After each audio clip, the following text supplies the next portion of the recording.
Wala pa yung anak mo ah. Sana kayo nagpunta yun?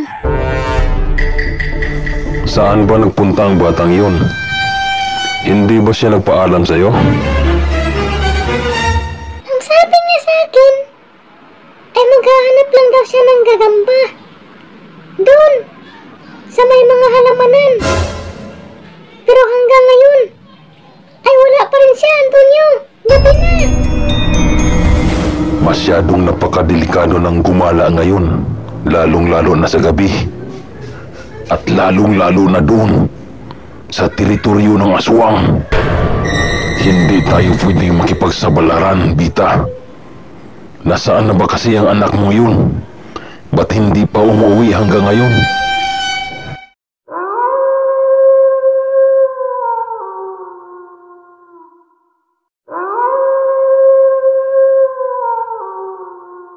A few moments later. Oh, Antonio! Andito na palang anak mo! Dincio, saan ka ba nang galing? Pinag-alala mo kami ng nanay mo. At humahangos ka pa. Inay, itay, may nakita po akong aswang doon. Galit na galit po siya. At nanlilisik po ang mga mata. Bita, yan na nga bang sinasabi ko eh. Baka nagawi ito ron sa teritoryo ng mga aswang. At baka nasundan pa ang batang ito rito.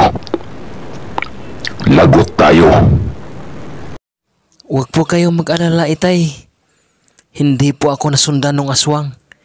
Nailigaw ko po siya papunta rito. Mabilis po akong tumakbo. Kaya sigurado ako na hindi niya ako nasundan. Para nakaramdam ako ng pagkagutom. Kailangan kong makahanap ng makakain.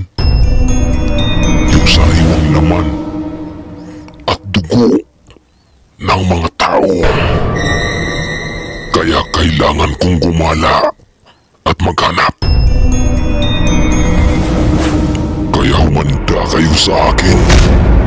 Lalong-lalo na yung mga taong gumagampalag dito sa aking teritoryo. Mga walang hiya kayo. Kaya humanda kayo. Andyan ako. Hanapin ko kayo.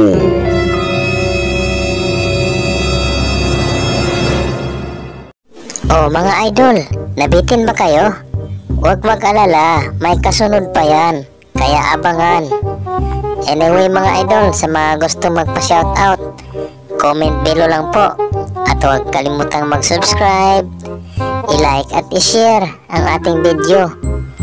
At pindutin nyo na rin po ang notification bell para updated kayo sa mga next video na ating gagawin. Kaya abangan. Bye-bye.